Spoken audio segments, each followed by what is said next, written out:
You sit down to do one important thing. 4 seconds later, you're holding your phone. You didn't decide to pick it up. Your hand just did it like it wasn't even yours.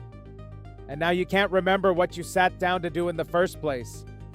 You're not broken. You're not lazy. Your attention got quietly retrained, and you can retrain it back. To fix it, you have to meet the part of your brain that decides what you notice.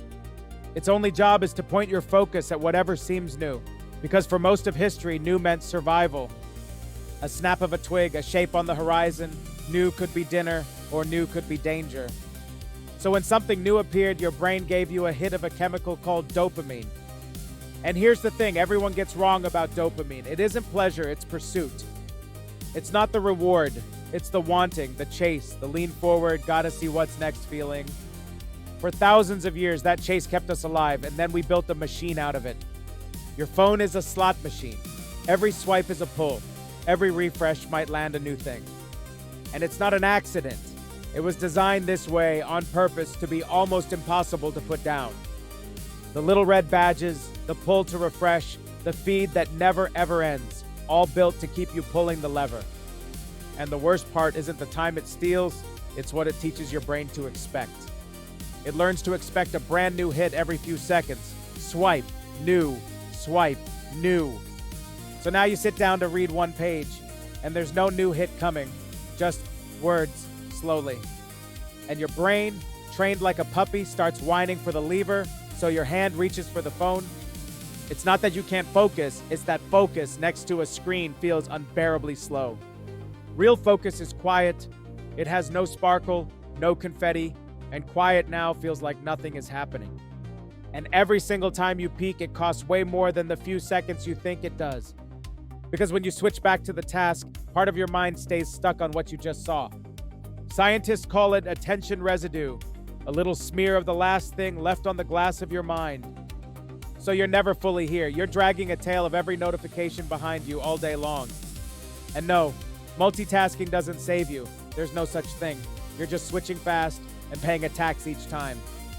Do this for years and something quietly breaks. Your baseline moves. Normal life starts to feel flat. A walk feels boring. A conversation feels slow.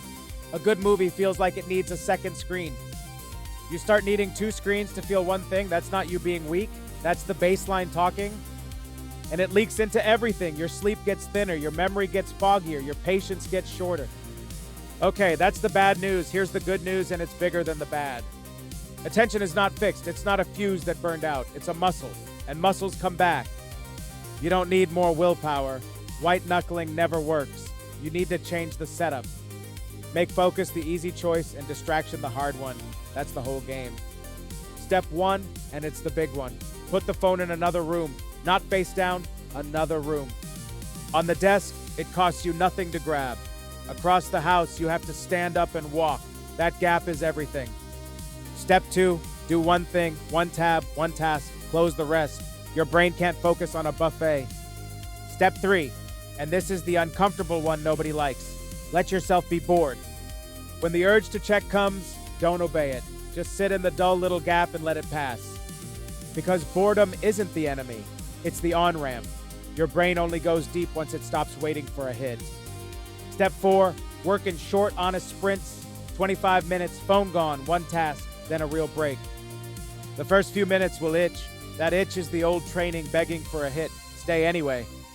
Because the itch fades, and the quiet on the other side turns into something that actually feels good. Do that a few times a day and your baseline starts to drop. Slowly the world gets interesting again. The walk gets interesting, the book pulls you in, the conversation actually lands. And you start to feel the difference between being entertained and being absorbed. Entertained leaves you empty and itching for more. Absorbed leaves you full. Only one of those is yours to keep. This was never about quitting your phone. It's about taking your attention back from a machine built to keep it. Because your focus is the tool you build everything else with. Protect it, and the rest of your life gets easier. So don't try to fix your whole attention span tonight. Just put the phone in the other room and do one thing. Win the next 25 minutes, then do tomorrow's thing, today. If you got all the way here without checking your phone, that was the muscle. Subscribe and we'll keep training it.